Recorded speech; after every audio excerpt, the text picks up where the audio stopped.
Today's video, we're going to go over a new script from SyQon. It's called Zenith. And basically what this is going to do is do our starless image, almost like StarNet++. But it's built within Siril, and we can use it as a script. So let's take a look and see what it does. So it needs to download a lot of things. So in order to do that, we need to get the script. So we're going to go to either the preference over on the right, where it's got preferences, as you can see there, little hamburger symbol. Or you can go to the scripts and say get scripts. When you go over here, just like the other videos, you could type it in and it should just go right to it. Or you can just use your scroll bar and scroll down to it. Either way is good. All we're going to do is once you find it, let's just tick this box and hit apply. Okay, so once you download the script, let's see how it's used. We're going to go to open, just like you would normally, and we're going to get our stack file, as you can see there. When you get your stack file, you're going to do the same processes just like you would before you did the starless image. So here we're going to go to auto stretch. We're going to crop this just like we would normally by doing crop and a crop. And then from here, we're going to do our background extraction. And remember, if you've seen my previous videos, we're going to be using the Verilux Knox for this, which is a great tool. And this is just another background extraction tool, just like your other ones, except for this is just going to be the Verilux scripts. So here, everything's always good. I'm just going to hit auto calculate to get me my numbers, and then I'm just going to hit process. Once that processes, it's going to do our background extraction for us, and then we're going to close. So now at this point, you're just going to do your normal processes. So once you did your background extraction, let's go to plate solving. So image plate solver here. Again, all my settings are good, and I use the local catalog, as everyone knows who's watched my videos. And if you're not, I have those links in the description below. And we're just going to click OK here to do our plate solving. And then once we do our plate solving, we can do spectral photometric color calibration. And we're just going to click OK here because, again, everything's already preset. Oh, I shouldn't have checked this plots, but it's already there. So it's just going to do a plots thing. And then we're going to hit. All right, so once you did your background extraction and we did our color calibration, we're going to go to scripts.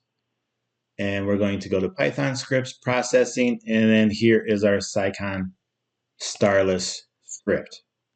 When we open this for the first time, it's going to download a lot of items that needs to be used. So as you can see here, as a good example, here it is. This is a large file. Would you like to update this now? So as I'm doing this, my first update, I'm going to just say yes here. So when it downloads, you can see over on the right-hand side, it's going to start downloading all the necessary files. Once that's downloaded, we will resume the video. All right, so now that it opened up, check it out. This is the new SyQon Starless Zenith version 1. This is an AI star removal, just like StarNet does, but except for, like, to me, this preserves everything a little bit better, according to the engineers here. So what we're going to do here is go over a couple things. On the performance, just so you guys know, like my laptop is I mean, it's good, but it's not great. I don't have a good GPU on here. So for me, I'm going to disable, by ticking this box here, this is disabled GPU, and I'm only going to use the CPU, the computer processing, versus a graphics card. And that's strictly because my laptop is very old and it's slow. But if I disable the GPU, it's still going to be slow, except for it won't crash on me and suck up all my memory. So you may have that little bit of a issue on your end if you do. Other than that, I pretty much am going to leave everything as defaulted here. And what I'm going to do then is take this box though to generate my star mask as well. If you know StarNet++, you know that it does both. It does a star mask and a starless image, and it saves both so that when you do a recomposition, it puts everything back together again. I'm going to generate a star mask as well, just to preserve that so that I can put these back together. Once everything's pretty much set here, all you're going to do is hit Process Image. And again, depending on your unit, it might take a little while. So here, let's just pause and let's just resume once it's done. All right, so now that it was finished, it created our starless image here. And as you can see here, it outputted a star mask in our directory. So now we have both of those.